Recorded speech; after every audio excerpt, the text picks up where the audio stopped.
Israel Lebanon में Hezbollah को मार रहा है, हथियार अमेरिका के हैं। गजा में इजराइल हमास को पीट रहा है, हथियार अमेरिका दे रहा है। इजराइल ने मिलिशिया फाइटर को जिन हथियारों से धुन डाला है, वो भी मेड इन अमेरिका है।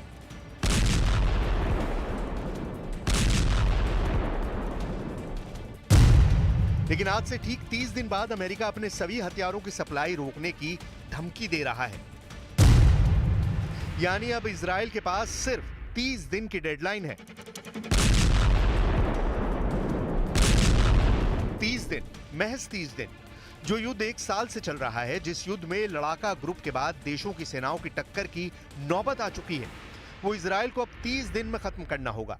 नेतन्याहू के पास इसके सिवाय कोई और ऑप्शन नहीं है। इसी के चलते इजराइल ने हमले की सभी लिमिट क्रॉस कर दी हैं।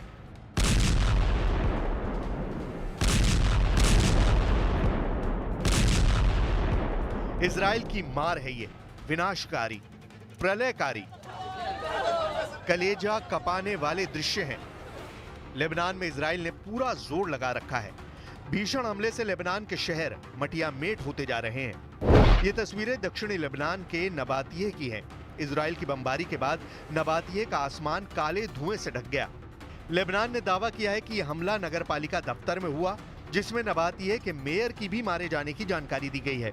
हिजबुल्लाह लड़ाकों को मार रहे इजराइल ने डेर कायफा और कलावी में एयर स्ट्राइक कर भीषण तबाही मचाई है। दक्षिणी लेबनान के काना गांव के दृश्य देखिए। इजराइल ने इतना बारूद बरसाया है कि पूरा गांव जमींदोज हो चुका है। इस गांव में 15 लाशें जुटाई गई हैं। दक्षिणी लेबनान में हिजबुल्लाह के ठिकानों को तहस नहस कर रही आईडीएफ ने हारेत अल हरीक में भयानक हमले किए हैं। 36 घंटे के भीतर नेतन्याहू आर्मी ने हिजबुल्लाह पर 340 बड़े हमले अंजाम देकर दहला दिया है।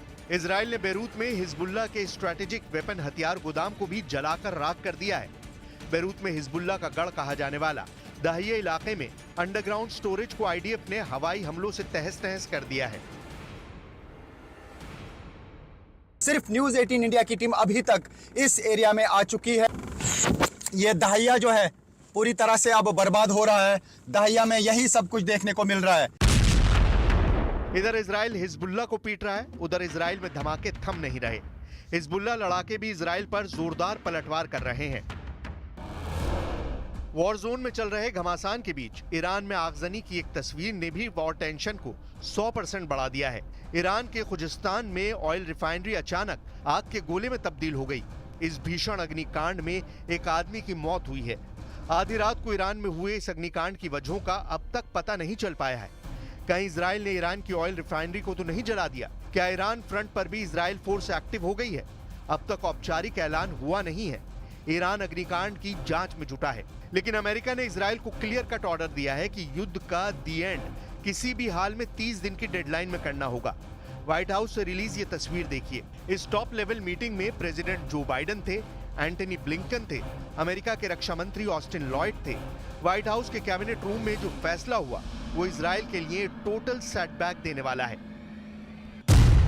अमेरिका ने इजराइल को वार्निंग दी है कि गजा में 30 दिन के भीतर मानवीय सहायता में सुधार किया जाए। इतना ही नहीं, अमेरिका ने यह भी चेतावनी दी है कि 30 दिन में इजराइल ये टास्क पूरा नहीं कर पाया तो सुपर पावर उसकी हथियार सप्लाई को पूरी तरह ठप कर देगा। To make clear our concerns about the levels of humanitarian assistance that have been making it into Gaza.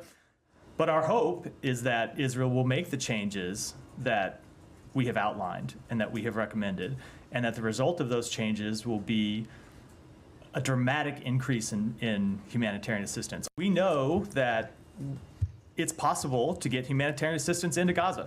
We know it can be done. We know that the various logistical and bureaucratic obstacles can be surmounted.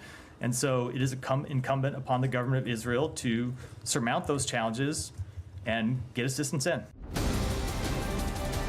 America Gaza में मानवीय मदद न पहुंचने से भड़का हुआ है, जबकि इजराइल गजा को दुनिया से अलग थलग कर हमास को कुचलने के मिशन में जुटा है। लेकिन मानवीय मदद का मिशन शुरू हुआ तो इजराइल की मुश्किलें बढ़नी तय हैं। वहीं गजा में हालात बद से बदतर होते जा रहे हैं। सबसे भयावह हालात जबालिया के हैं, जहां बारूदी खंडर मुर्दे उगल रहे हैं।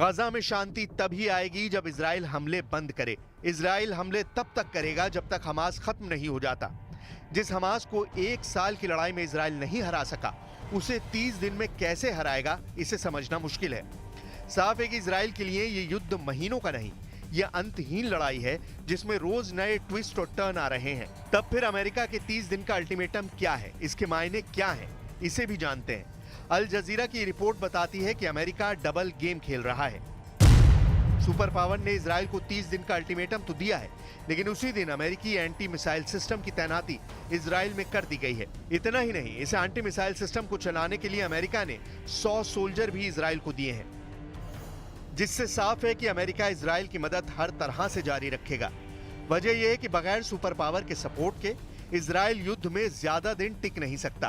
लड़ाके गुट से जारी बारूदी संग्राम में अगर ईरान आया तब तो इजराइल का बचना नामुमकिन हो जाएगा। ऐसे में 30 दिन की डेडलाइन के बाद नए अल्टीमेटम का दांव अमेरिका चल सकता है। युद्ध में इजराइल के लिए डटे रहना अमेरिका की मजबूरी है, क्योंकि ईरान की तरफ से इजराइल को बर्बाद करने की धमकियां रुकने का नाम नहीं ले रही हैं। Supreme leader Ali Khamenei, president Pezeshkian के बाद अब ईरान के विदेश मंत्री Abbas Araghchi UN chief Antonio Guterres को चेतावनी दी है कि इजराइल ने 1 अक्टूबर का बदला लेना शुरू किया तो उसका सर्वनाश तय है।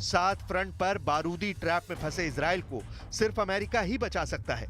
अमेरिका के बैकअप से ही इजराइल ये युद्ध जीत सकता है। अमेरिका ने इजराइल का साथ छोड़ा तो उसका वजूद खतरे में पड़ सकता है। जाहिर है अमेरिका कभी ऐसा होने नहीं देगा।